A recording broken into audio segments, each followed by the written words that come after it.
요한일서 3장 14절 말씀, 신약 391페이지 요한일서 3장 14절의 말씀, 우리 다 같이 한 목소리로 합독하겠습니다. 우리는 형제를 사랑함으로 사망에서 옮겨 생명으로 들어간 줄을 알거니와 사랑하지 아니하는 자는 사망에 머물러 있느니라. 아멘. 오늘은 종교개혁의 신호탄을 쏘아 올린 루트의 95개의 논제 중에서 제38부터 44조항을 통해서 이 요한 1서의 말씀을 비추어 살펴보면서 오늘 우리들이 하나님께서 주신 메시지를 통해서 은혜를 나누고자 합니다.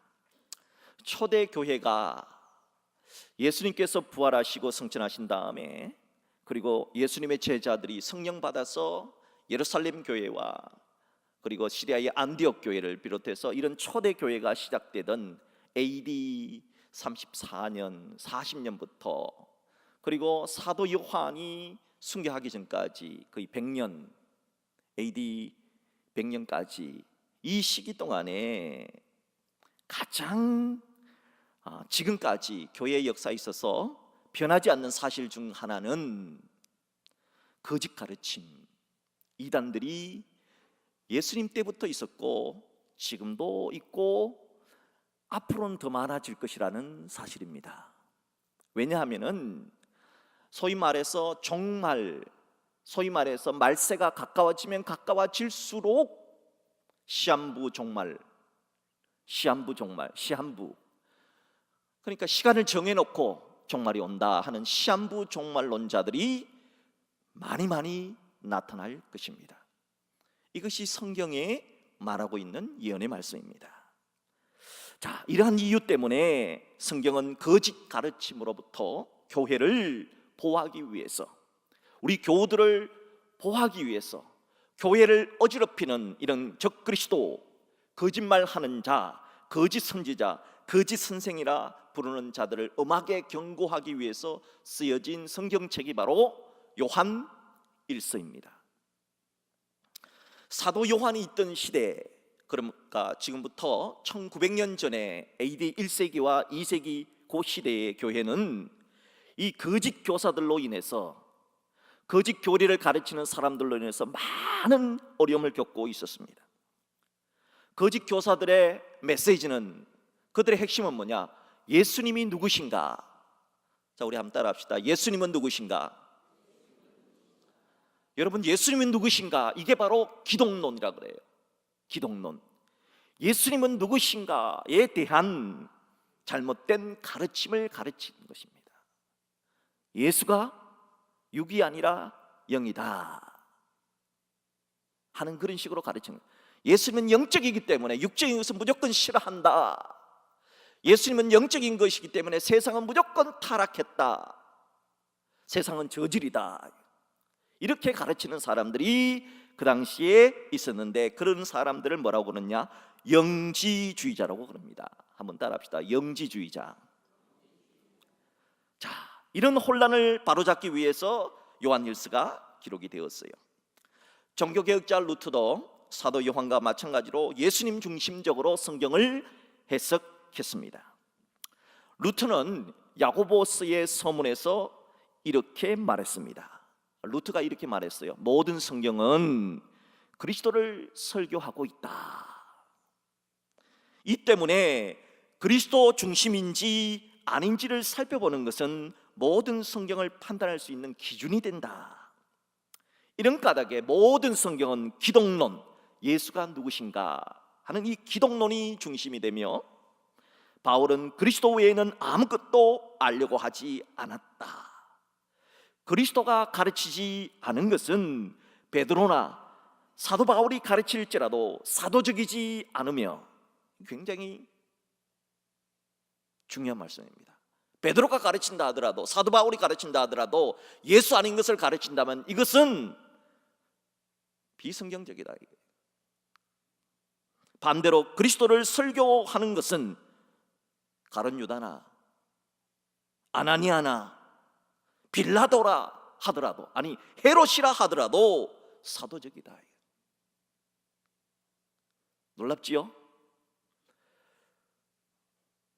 한마디로 성경 해석은 그리스도 중심적이어야 한다, 예수님 중심적이어야 한다는 겁니다.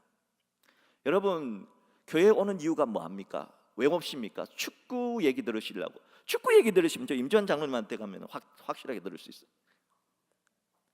왜 교회에 왜 옵니까? 축구 얘기하라고 옵니까? 아니에요. 그 교회 왜 옵니까? 누구 얘기 들으려고 옵니까? 예수님 얘기 들으려고 오는 거예요.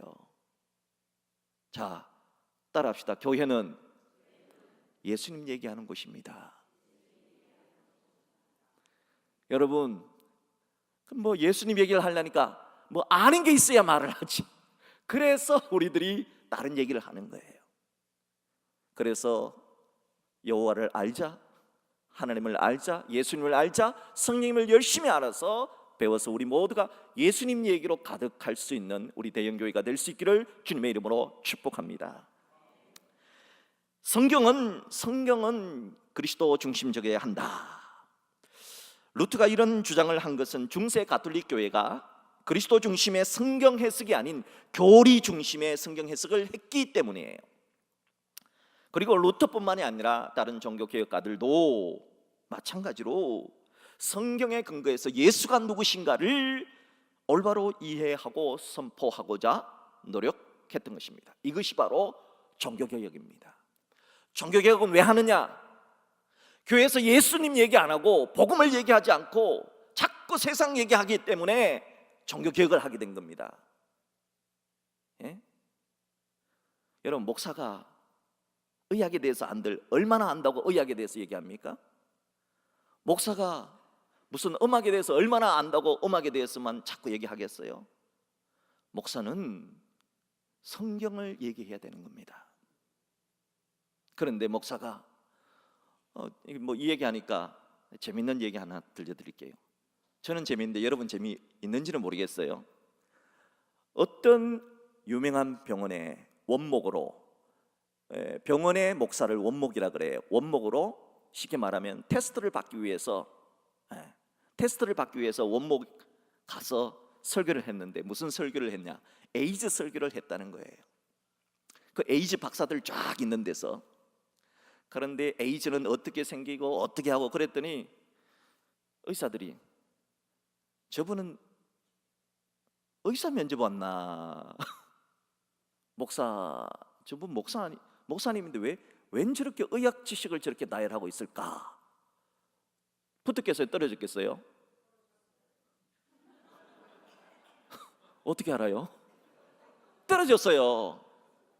그런데 자기는 공부를 많이 했다는 거예요. 아니, 의사들 앞에서 뭐 하는 겁니까? 자기가 배운들 뭘 얼마나 안다고. 그래서 결국은 떨어지고, 그러면서 자기가 왜 떨어진, 그분이 또 서울대 나온 분이네, 또 프린스턴 신학교를 나온 분이에요. 공부를 되게 많이 했어요. 예수님 얘기 하나도 안 하고 에이즈 얘기만 하다가 떨어졌다는 거예요. 종교개혁이 왜 일어났습니까? 예수님 얘기를 안 하는 거예요. 교회에서 하는 얘기가 오늘은 무슨 색깔의 옷을 입어야 되느냐, 색깔 얘기하다가 빨간색이냐 노란색이냐 파란색이냐, 여기에는 무슨 보석을 박아야 되느냐, 이게 이러니 종교개혁을 안 일으킬 수가 있었겠느냐 하는 것입니다. 자, 그러면은 오늘 논제에 대해서 한번 살펴봅시다. 제 38조항 같이 한번 읽겠습니다. 제 38조항 시작. 그럼에도 불구하고 교황의 축복과 용서는 결코 무시되어서는 안 된다. 왜냐하면 이미 엄명했듯이 제 6조항 참조, 이는 하나님의 용서의 선포이기 때문이다. 교황이 축복을 했습니다. 교황이 축복한 것은 사제가 축복을 한 거고 성직자가 축복을 했기 때문에 축복은 축복으로서 의미가 있다. 그러나 교황이 밉다고 해서 교황이 말한 것이 다 잘못된 것은 아니다. 제 40조항 같이 할까요? 진정으로 회개한 그리스도인은 자기 죄값을 달게 받기를 원한다. 하지만 면죄무는 벌을 가볍게 하려는 것이며 인간으로 하여금 벌받기 싫어하게 하는 것이다. 적어도 이는 벌받기를 싫어할 기회를 제공하는 것이다. 요한 1서에 나오는 여러 가지 말씀은 예수님이 누군가에 대한 말씀입니다. 예를 들어서 요한 1서 2장 22절에 이렇게 말합니다. 같이 할까요? 거짓말하는 자가 누구냐? 예수께서 그리스도이심을 부인하는 자가 아니냐. 자, 요한 1서 3장 23절 또 다시 봅니다. 그 아들 예수 그리스도의 이름을 믿고. 자, 요한 1서 4장 15절 시작. 누구든지 예수를 하나님의 아들이라 시인하면 하나님이 그의 안에 거하시고 그도 하나님 안에 거하느니라. 계속해서 공통점을 살펴보세요. 요한일서 5장 1절 시작. 예수께서 그리스도이심을 믿는 자마다 하나님께로부터 난 자니. 요한일서 5장 5절 시작. 예수께서 하나님의 아들이심을 믿는 자가 아니면 세상을 이기는 자가 누구냐. 왜 요한일서는 이렇게 예수가 하나님의 아들이다, 그리스도다, 이걸 강조했을까요? 그 당시에 이단들은 예수가 하나님의 아들이다, 그리스도라는 것을 믿지 않았기 때문입니다. 그럼 뭘 믿었나요? 헬라의 영지주의자들은 예수님은 누구신가? 여기에 대해서 이렇게 말합니다. 영은 거룩하고 선하다. 자, 뭐가 틀린 거 보세요. 영은 거룩하고 선하다. 맞아요, 틀려요? 여기서 말 잘못하면 안 되니까 대부분 조용하시죠. 자, 제가 여러분 속이려고 하는 게 아닙니다. 잘 들어보세요. 영은 거룩하고 선하다. 맞아요. 그러나 육은 악하고 더럽다. 맞아요, 틀려요? 여기에 함정이에요. 이걸 소위 말하는 헬라주의 철학이라고 합니다. 그래서 육은 더럽다, 그리고 영은 깨끗하다. 이 헬라주의 철학이 틀린 거예요. 하나님이 세상을 창조했습니까? 육은 누가 창조했습니까? 하나님이 영만 창조했습니까? 육도 창조했습니까? 그럼 육은 더러운 겁니까? 근데 왜 더럽다 그랬어요? 육은 더러운 게 아닙니다. 영도 하나님이 창조하셨고 육도 하나님이 창조하셨어요. 하나님이 창조하신 모든 것은 선하고 아름다운 겁니다. 그런데 영지주의 사람들은 영적인 것은 거룩한데 육적인 것은 다 더럽다고 얘기를 했어요. 자, 그러면 어떤 문제가 생겼냐? 예수님은 육신을 입고 오지 않았다는 거예요. 왜? 그렇게 거룩하신 분이 어떻게 이 더러운 육신에 입고 올 수 있느냐 이거죠. 그러니까 어떤 일이 생기느냐? 예수라고 하는 한 사람, 청년이 있었는데 거기에 예수님의 성령이 휙 들어갔다가 한 3년 동안 이용하시다가 어떻게 해요? 죽을 때 되니까 쏙 빠져나갔다. 그렇게 된 다음에 이단들이 말하죠. 그 쏙 빠진 영이 누구한테 들어왔다고? 쏙 내한테 들어왔다. 그래서 내가 누구라고요? 예수니라. 이게 이단의 주요 레파토리예요. 근데 가만히 들으니까 여러분, 이게요 2000년 전부터 해먹은 수법이라니까요. 근데 지금 써먹어도 된다니까요. 여러분은 그렇게 말하는 사람이 있으면은 어디 2000년 전에 걸 아직도 써먹어, 이게 다 그렇게 생각을 하시고 무시하시면 되겠습니다. 그래서 예수님의 육을 부인하다 보니까 십자가의 죽음도 부인하는 거예요. 예수님의 죽음이 뭐 우리하고 무슨 상관이 있느냐 이렇게 말해버리는 거예요. 자, 그래서 요한 1서에서는 예수님의 죽음이 어떤 의미를 지니고 있는가 이렇게 말하고 있어요. 한번 보세요. 요한 1서 1장 7절. 그 아들 예수의 피가 우리를 모든 죄에서 깨끗하게 하실 것이다. 예수의 피는 어떤 의도가 있어요? 우리를 깨끗하게 하신다. 요한일서 2장 2절 같이 합시다. 시작. 그는 우리 죄를 위한 화목 제물이니 우리만 위할 뿐 아니요 온 세상의 죄를 위하심이라. 역시 예수님의 피는 화목 제물이다. 온 세상의 죄를 위하심이라. 화목제라고 하는 것은 어떤 제사냐? 이스라엘의 5가지 제사 가운데 소제, 번제, 화목제, 속죄제, 속건제, 이스라엘의 5가지 제사라 그래요. 화목제라고 하는 것은 친교 제사입니다. 그래서 화목 제사는 주로 번제인데, 자, 양을 잡아요. 양을 잡아서 피는 이게 내 모서리에다가 피를 발라요. 번제단에 내 모서리에다가. 그리고 거기 내장 있죠. 우리 말하면 내장탕 드시는 분들 계시죠. 그거를 이제 번제로 드리는 거예요. 예? 번제를 드리는 거예요. 그럼 고기가 남죠. 고기가 남는데 이 다리고기, 오른쪽 다리와 가슴살은 제사장한테 주는 거예요. 그리고 나머지는 어떻게 해요? 다 나누어서 먹는 거예요. 화목제는요, 그날 다 먹어야 돼요. 특징이 소 한 마리 잡으면 그날 어떻게 해요? 다 먹어야 돼요. 다 못 먹으니까 뭐 어떻게 해요? 다 먹으려면은 누구 불러와야 돼요? 동네 사람 불러와서 먹으니까 뭐가 돼요? 화목제는 잔치가 되는 거예요. 그래서 친교의 제사라는 거예요. 자, 이 화목제는 하나님과 나와의 사이가 화목이 되면은 동네 사람들 불러서 잔치를 하니까 어떻게 돼요? 친교가 되는 거예요. 이것이 어디에 나타나느냐? 신약으로 오면은 커뮤니언 그래가지고 성찬으로 변화가 되는 거예요. 성찬식에 우리의 죄를 위해서 돌아가신 예수 그리스도가 자, 주님의 떡을 나누고 주님의 피를 나누는 성찬식으로 바뀌게 되는 것이 바로 구약의 화목제라는 거예요. 이 화목제가 친교의 제사고 커뮤니언 바로 성찬으로 바뀌게 된다는 것입니다. 바로 이것이 바로 예수 그리스도의 십자가의 의미다 하는 것이죠. 이런 사실은 사도 요한이 기록한 요한복음 11장에서도 이렇게 말하고 있습니다.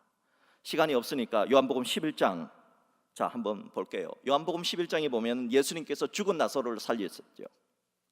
죽었던 나사로를 살리니까 많은 유대인들이 예수님을 믿게 됩니다.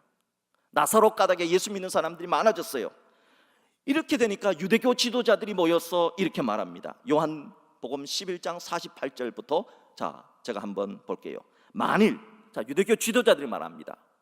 만일 그를 이대로 두면은 예수를 이대로 두면은 모든 사람이 예수를 믿을 것이다. 그리고 로마 사람들이 와서 우리 땅과 민족을 빼앗아가리라 하니 그 중에 한 사람 그 해의 대제사장 가야바가 그들에게 말하되 너희가 아무것도 알지 못하는도다. 한 사람이 백성을 위하여 죽어서 온 민족이 망하지 않게 되는 것이 너희에게 유익한 줄을 생각하지 않는도다 하였으니 이 말은 뭐냐? 예수 한 사람 죽여서 우리 모두 평안해지자. 예수 때문에 예수 때문에 잘못하면 우리가 로마한테 찍힌다 이거죠. 그러니까 예수 한 명 죽여서 우리가 편안해지자. 그렇게 말했다는 거예요. 대제사장이 51절. 이 말은 스스로 함이 아니요 그 해의 대제사장이므로 예수께서 그 민족을 위하시고 또 그 민족만 위할 뿐 아니라 흩어진 하나님의 자녀를 모아 하나가 되게 하기 위하여 죽으실 것을 미리 말함이더라. 그러니까 대제사장이 성령을 받아서 이렇게 말하게 되었다는 거예요. 예수님이 돌아가신 이유는 의미 없는 것이 아니다는 거예요. 영지주의자는 예수의 죽음이 우리와 무슨 상관이 있느냐 이거죠. 예수의 영만 임하면 영적으로만 살면은 계속해서 영적 그런데 영적이 뭐예요? 뭐가 영적으로 사는 겁니까? 여러분 영적인 것만 강조하면 안 돼요. 왜냐하면 우리는 영적인 존재가 아니라 어떤 존재예요? 영과 육을 함께 지니고 있는 휴머니즘, 인간이라는 거예요. 인간. 결국 우리가 말하고 우리가 행동하고 우리가 살잖아요. 그래서 영적인 것만 거룩하고 육은 더럽게 살아도 되느냐? 안 되는 것이죠. 요한복음 12장 24절에 이렇게 말씀이 있습니다. 내가 진실로 너희에게 이르노니 한 알의 밀이 땅에 떨어져 죽으면 한 알 그대로 있고 죽으면 많은 열매를 맺느니라. 예수님의 죽음에 대하여서도 사도 바울 역시 십자가의 죽음을 강조했습니다. 자, 같이 한번 읽을까요? 고린도전서 15장 3절 시작. 내가 받은 것을 먼저 너희에게 전하였노니 이는 성경대로 그리스도께서 우리 죄를 위하여 죽으시고. 예수의 죽음은 성경대로입니다. 성경대로 죽으신 거예요. 그냥 예수님이 죽으신 것이 아니라는 것이죠. 자, 이처럼 성경은 예수님이 우리 죄를 위해서 화목제물로 죽으셨다, 예수님의 피가 우리 모든 죄를 깨끗하게 하셨다 하는 사실을 분명히 합니다. 그래서 우리가 죄 문제를 해결받고 구원받기 위해서는 예수 그리스도의 이름으로 기도하면 된다. 예수 외에 다른 것은 필요하냐? 필요하지 않다. 예수 그리스도의 십자가 보혈만이 우리를 죄를 사해 줄 수 있고, 우리가 기도하고 회개하면은 구원받을 수 있다. 면죄부가 필요하냐? 필요합니까?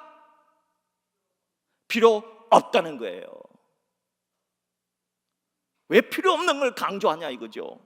예수 한 분만으로 충분하다는 겁니다. 제 39조항 40조항 같이 볼까요? 시작. 그래서 아무리 박식한 신학자라 할지라도 사람들에게 면죄부와 동시에 진정한 회개의 필요성을 설득하는 것은 매우 어려운 일이다. 여러분, 예수 믿으면 되는 거지, 예수 믿고 회개하고 그렇게 살면 되는 거지, 면죄부가 또 필요하다고 가르치는 것은 잘못이라는 거죠. 41조항 시작. 교황의 문제는 그것이 다른 사람의 행위들보다 더 낫다고 오해하지 않도록 신중하게 설명되어야 한다. 오늘날에도 혹시 우리의 죄 용서와 구원을 위해 예수의 십자가 외에 또 다른 조건을 제시하는 사람이 있다면 그것은 거짓 선지자입니다. 만약 이런 모습이 있다면 그것은 예수님께서 십자가에 흘리신 보혈의 은혜를 무시하고 예수 외에 다른 구원을 주장하는 것이 되는 것이기 때문입니다. 예수님께서 십자가를 지신 것은 완전한 속죄를 이루셨고 충분한 속죄를 이루셨다. 한번 따라합시다. 예수님 한 분만으로 충분합니다. 예수 한 분만으로 충분합니다. 그러므로 예수님 외에 다른 사람을 믿어야 한다든지 어떤 교주를 믿어야 한다든지 예수 십자가의 보혈의 교리 위에 다른 교리를 주장하는 행위는 적그리스도적인 행위다 하는 것입니다. 그러므로 성도들에게 필요한 것이 뭐냐? 예수 이름으로 우리의 죄악을 회개하고 하나님의 긍휼과 자비를 구하는 것이지요. 그런 점에서 예수님께서 베드로에게 내가 천국 열쇠를 네게 주리니 내가 땅에서 무엇이든지 매면 하늘에서도 매일 것이요 내가 땅에서 무엇이든지 풀면 하늘에서도 풀리리라 하는 이 말씀은 베드로 개인에게 주신 말씀이 아니에요. 베드로한테만 천국 열쇠를 주신다는 말씀이 아니라고요. 베드로한테만 주신 것이 아니라 주는 그리스도시요 살아계신 하나님의 아들이십니다 라고 신앙을 고백하는 모든 사람에게 주신 주님의 말씀입니다. 그러므로 베드로만이 천국 열쇠를 가지고 있다 라고 주장하는 것은 성경에도 없는 엉터리 주장이다 하는 것입니다. 고로 교황의 면죄를 오해하지 말라는 겁니다. 제 42조항 시작. 교황은 면죄부를 사는 일이 자선사항과 같은 것이 아니라고 생각하고 있음을 그리스도인들은 알아야 한다. 제 43조항 그리스도인들은 가난한 자에게 나누어 주고 꾸고자 하는 자에게 꾸어주는 것이 면죄부를 사는 것보다 선한 행임을 알아야 한다. 이 중요한 겁니다. 제 44조항 시작. 사랑은 행함으로써 더욱 커지고 인간은 이를 통해 더욱 선해지나 면죄부를 통해서는 인간이 선해질 수 없고 단지 벌을 면할 뿐이기 때문이다. 요한 1서는 우리를 구원하신 하나님의 위대한 사랑으로 우리 그리스도인들이 하나님을 아버지라 부를 수 있게 되었다는 사실을 강조합니다. 요한 1서 3장 1절에 보면 보라 아버지께서 어떠한 사랑으로 우리에게 베푸사 하나님의 자녀라 일컬음을 받게 하셨는가 우리가 그러하도다. 그러면서 하나님의 특별한 사랑받아 하나님의 자녀된 사람들의 특징은 하나님을 닮더라는 겁니다. 여러분은 하나님 닮았나요? 여러분 하나님 닮았어요? 뭐? 예? 예. 그런 뜻이 아니고 우리의 모습을 보면 하나님의 그 사랑이 보이느냐 이거죠. 우리 이런 노래 있죠. 당신에게서는 꽃냄새가 나네요. 이런 노래가 있듯이 당신에게선 사랑이 보이나요? 이런 말입니다. 우리 서로 한번 옆 사람 축복합시다. 당신에게서 하나님이 보이네요. 당신에게서 하나님의 사랑이 보이네요.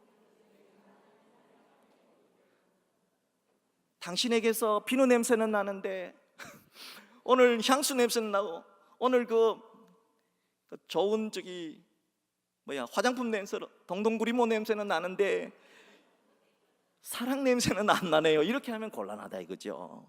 이게 사도 요한이 말하는 거예요. 그래서 하나님의 자녀와 사탄의 자녀를 어떻게 구분할까? 두 가지로 말합니다. 의를 행하느냐 사랑을 하느냐. 의를 행하느냐 사랑을 하느냐. 한번 따라합시다. 의를 행하느냐 사랑을 하느냐. 이 두 가지예요. 사랑도 하면서 정의도 지키는 거예요. 바로 그거죠. 하나님의 자녀가 되는 것은 면죄부 사서 하나님의 자녀가 되는 것이 아니라 네가 사랑을 하느냐 의를 행하느냐 여기에 네가 하나님의 자녀 된 것이 달려있다 이거예요. 하나님의 자녀가 되는 것은 면죄부 사서 하나님 자녀 되는 것이 아닙니다. 의를 행해서 사랑을 행해서 하나님 자녀가 되는 것입니다.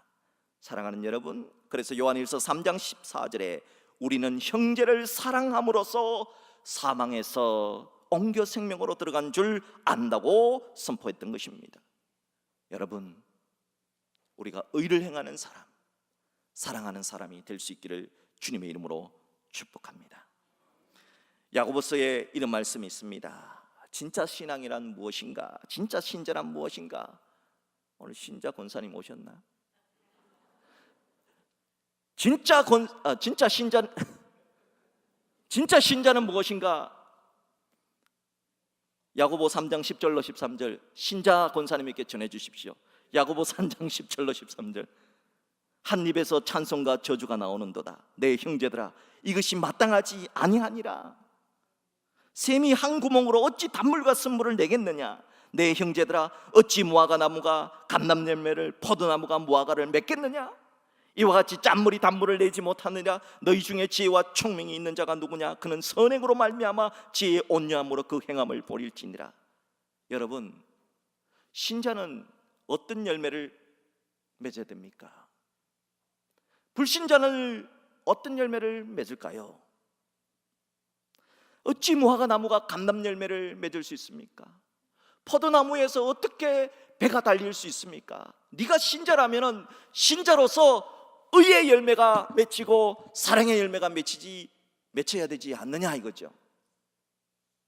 그러니까 너의 열매를 보여다오. 나중에 주님이 우리에게 물으실 거예요. 너 어떻게 살다 왔니? 열매를 보자 그러실 거예요.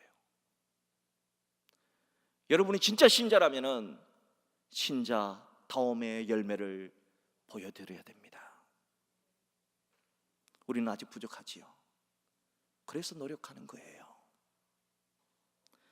야고보서에 말하는 진짜 경건은 하나님 아버지 앞에서 정결하고 더러움이 없는 경건은 곧 고아와 과부를 그 환난 중에 돌보고, 환난 중에 있는 고아와 과부 그를 돌보는 겁니다. 환난 중에 있는 사람을 돌보는 사랑, 이게 진짜 열매라는 거예요. 또 자기를 지켜 새 속에 물들지 아니하는 그것이니라. 아무리 새 속이 타락했다 하더라도 세속적으로 타락하지 않는 것이 진짜 경건이다 이거예요. 사랑하는 여러분, 루터가 44조항에서 말하는 것처럼 면죄부 사는 것이 구원이 아니라 선한 행동하고 사는 것이 진짜 구원받은 신자다. 이걸 왜 모르느냐 하는 것입니다. 예수는 요한복음 13장에서 허리에 수건을 두르시고 친히 앉아서 제자들의 더러운 발을 닦아주셨습니다. 그러면서 예수님이 말씀하셨습니다. 너희도 이와 같이 하라. 여러분, 이거는 문자적으로 발 씻어주라고 하는 뜻이 아닙니다. 너희도 예수님처럼 그렇게 선을 행하고 의를 행하고 사랑을 실천하라는 것입니다. 그렇게 사는 것이 면접 후 천장 사능보다 훨씬 더 좋은 상급받게 될 줄 믿습니다. 우리 모두가 그렇게 정말 한 사람 한 사람을 소중히 여기고, 여러분 특별히 한 집에 사는 사람 소중히 여기십시오. 뭐 나도 제대로 못하지만은 저도 뭐 그렇습니다. 뭐 솔직하게 늘 구박받고 그러지만은 제가 집에서 구박을 많이 받는다는 사실을 모르시는군요. 여러분, 가까운 사람부터 사랑해야 돼요. 우리 옆에 앉은 사람 오늘 특별히 옆에 앉은 이유가 있을 거예요. 한번 얘기합시다. 사랑합니다. 존경합니다. 나하고 사라져서 고맙습니다. 여러분, 하나님께서 우리를 한 가족으로 만들고 한 구역으로 만들고 한 남녀 전도회로 만든 것은 이유가 있어요. 어떻게 하라고? 두 가지. 의를 행하고 사랑하라고. 오늘 딴 거 잊어버려도 두 가지. 뭐요? 의를 행하고 사랑하라고. 한 번 더. 의를 행하고 사랑하라고. 기도합시다.